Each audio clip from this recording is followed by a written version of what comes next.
Hello and welcome to episode 228 of the Ideal Nutrition Podcast. My name is Aidan Muir and I'm here with my co-host Torwen Eerkens, and we are going to be talking about whether continuous glucose monitors are useful in healthy people. We're going to start off with a bit of background around how blood glucose monitors work, overall glucose metabolism, and then we'll talk some positives and negatives and try to give a bit of a balanced take on what we believe in cases like whether people should be using them if they don't have, say, type 1 or type 2, or just diabetes in general. Yeah, so continuous glucose monitors are a wearable technology device that tracks your blood glucose levels in the interstitial fluid just under the skin. And you can wear them 24 hours a day, typically for that 7 to 15 days before they need replacing. And they send information through a transmitter to a device like your phone, where then you can see all the data. Now, some of these devices then also can be linked to an insulin pump so that you can control that from your phone as well, which is pretty cool.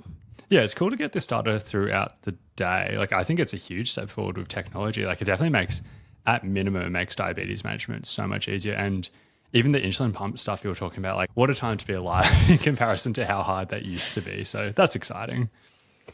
If we have a chat then about overall glucose metabolism and how that works so that everything that we chat about makes sense. So after you eat, carbohydrates specifically are broken down into glucose, which then enters the bloodstream. This leads to a rise in your blood glucose levels. The hormone insulin is then released from the pancreas to help the cells absorb the glucose, which again lowers your blood sugars back down to normal levels. Now, your blood glucose levels naturally fluctuate then throughout the day, depending on things like food intake and exercise.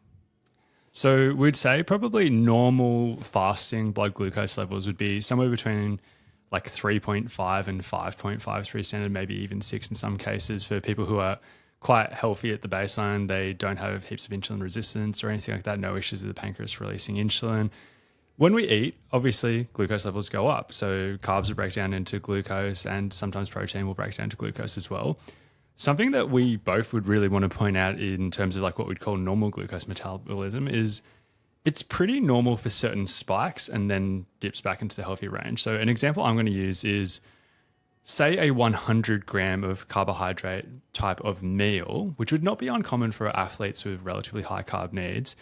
You could expect glucose levels to go from something from like 5 millimole per litre up to like 9 millimole per litre, which is high, peaking after about 30 to 60 minutes and then back to baseline within 2 to 3 hours. That is like super, super normal. You could definitely avoid that, but would that involve having to go lower carb? We know carbs benefit a lot of athletes and everything like that. With insulin resistance, that might just last a lot longer. And obviously, if it's elevated for a long period of time, that's when issues start arising as well. Before we jump into giving you guys a bit of a positive and negative, I did just want to highlight one thing as well first. So we've just spoken about glucose metabolism and how that affects glucose in your bloodstream, but these monitors sit in the interstitial fluid, and I think before we chat about it, it's just important to know. So glucose hits your bloodstream, which increases blood glucose levels, but it takes a little bit of time for that to leak into the interstitial fluid or the compartment where this tracker is situated. So there can be a little bit of a lag, and this is something that we do see on the monitors as well. Yeah, so my understanding is it's pretty common for it to be about a 5 to 15 minute lag, which have implications for stuff we'll talk about. Some of them I understand is a little bit quicker, but like the standard is about 5 to 15 minutes behind. So we're going to try and talk positives and negatives, and we're going to start with positives. I do think most dietitians typically would lean more towards negatives when we're talking about this in relation to healthy people, but I want to start with positives and see if we can get anything from that before we do anything else. So I've got a few. So the first one I want to talk about as a potential benefit is maybe reactive hypoglycemia, particularly in relation to pre-exercise fueling. This is something that actually has come up even more commonly now that continuous glucose monitors are more popular, where we are definitely seeing a decent percentage of people having simple carbohydrates like 30 to 45 minutes before exercise, having a spike, having a dip, and then that dip hits pretty hard at the start of exercise. This may raise more questions than answers, because in just like isolation, that looks pretty terrible. But we also separately have research looking at pre-exercise carbs that on average either finds neutral or small benefits. At an individual level, you might find people who are having negatives and they could fit into this category. Where I view this as a positive is, what if somebody had already kind of like pre-identified that they're feeling some of these things and they check with a CGM or even just testing blood glucose levels in general, and it shows up that what they're feeling aligns with this thing?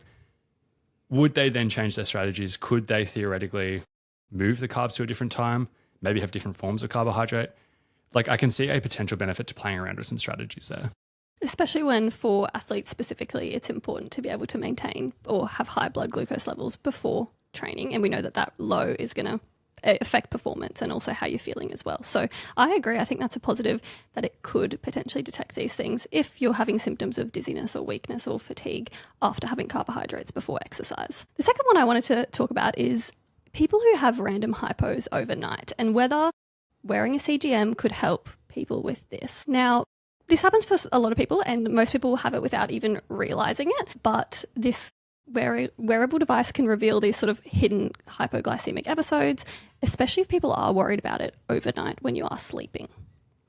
Yeah, and this is a key point with a lot of this. It's like, it only matters if it matters. Like, theoretically, if you're having, say, a blood glucose level of 3.4 and nothing goes wrong, you feel great, you sleep through the night or whatever, it probably doesn't matter. We define a hypo as like being below 4 millimole per litre and having symptoms. But if you were having symptoms and you were waking up in the middle of the night, it could be cool to have this to test, because it's like maybe you're waking up in the middle of the night for other reasons. Maybe you're waking up because of this. If you test, like, now you'll know. And then a very cautious positive take from me. I'm going to call this one the ability to identify individualized response to certain foods, E.G, glycemic index variability between people. So I'm going to talk factually and then give my own 2 cents on this. So factually, if you look at all of the data looking at glycemic index research, there is pretty noticeable variability between people. A lot of people think of X food is high GI, Y food is low GI. If you go back at all of the research, like all the original research, you will see that there was pretty big individual variations, and some of the foods that we'd call high GI were low for certain people, and some of the foods we'd call low GI were high for individual people. So we know there's individual variation. Theoretically, if that mattered, we could then see this type of stuff on an individual level. The reason I call this a very cautious positive take is, one, how much upside is there from knowing this? Two, you'd really need to be very, very patient to interpret this data, because our blood glucose levels are skewed by so many things. Like, if somebody is randomly sick on a day, their blood glucose levels will be higher. If somebody's randomly stressed on a day, their blood glucose levels will be higher. We see a lot of variables go into this. So if you're just like doing a one-off experiment and your blood glucose levels were higher, maybe that's an individual response, or maybe that is other things going on. And then the other thing on this is, I do feel like some people might become more cautious around foods that they don't need to be. But if you were just kind of a robot, no emotions, no anything, just an information gatherer, like, I could see a very cautious positive benefit in that as well. I think that kind of leads into what could translate to a negative in the same sense then, and that is creating a general fear around carbs, or more specifically certain foods, if you're doing it for the case of looking at how you react to certain foods. So for me, yeah, the first negative is that fear of carbs, whether it's athletes and non-athletes as well, along with an obsession for stable blood glucose levels. Yeah, I think it can create a lot of general fear. There's a story that I might have even shared on this podcast. You'll be able to say his name better than me. Asker Eerkens. How do you say his name? Eerkens. Yeah, the Dutch last name, I obviously can't do it. But he was telling this like story about how he's like, he starts by talking about how when heart rate data came out, everyone was like, what can we even do with this? Is this going to make people like fearful or whatever? Like, are we just collecting this data and we can't do anything with training? And in 2025, heaps of people use heart rate data to guide their training alongside other metrics. And he kind of just made this point that we probably should collect data in athletes on blood glucose levels in case at some stage we want to start using that we can use for anything. Let's just collect it in a way where we're not using it for anything. Let's just get some research going. He's working with these like pro cyclists who are elite performers on very, very high carb diets. He's explaining the logic. He's doing all of these things. And he thinks he's like nailed it. They're walking away. They're just going to get it to collect the data and move on, just the same as the heart rate stuff. And they all come back and they're sharing this stuff like, I didn't know orange juice was so bad for me. Now I know. And the thing that kind of kills me about that is like, if we're looking at, say, Tour de France level cyclists, they're all having super, super high carb diets. Even the ones who are kind of in the media for being more low carb proponents, when you actually look at their carb intake, it's still super high. It's just lower than the other ones. You don't really want that fear around carbs when it's one thing that they all have in common in terms of having a really high carbohydrate intake. I'm going to list a few more downsides very quickly. One is the cost. It obviously costs money to have the CGM. 2, the potential to misinterpret your own data is another potential one. And then 3, the delay. This could have huge implications for sport in terms of, say you're doing a strategy based on what's actually happening.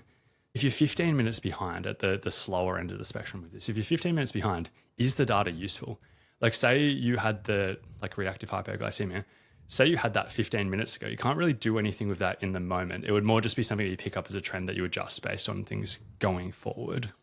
Yeah, no, I agree with all of those negatives that you've mentioned there, especially one that you didn't fully completely touch on there is the becoming overly cautious of simple carbs in specific. When you mentioned that orange juice, that's so bad for me. Like, yes, this will spike your blood glucose levels faster than other foods potentially will. Is it bad for you? Absolutely not. Are we using it in a context? Yes. So that's fear mainly around then having, the fast or fast-acting carbs. Is there anything else that you wanted to add? I don't think so. I think we'll go to our overall thoughts on, do we recommend it? I'll let you start with that one. Yeah, this is something I actually have never recommended it so far.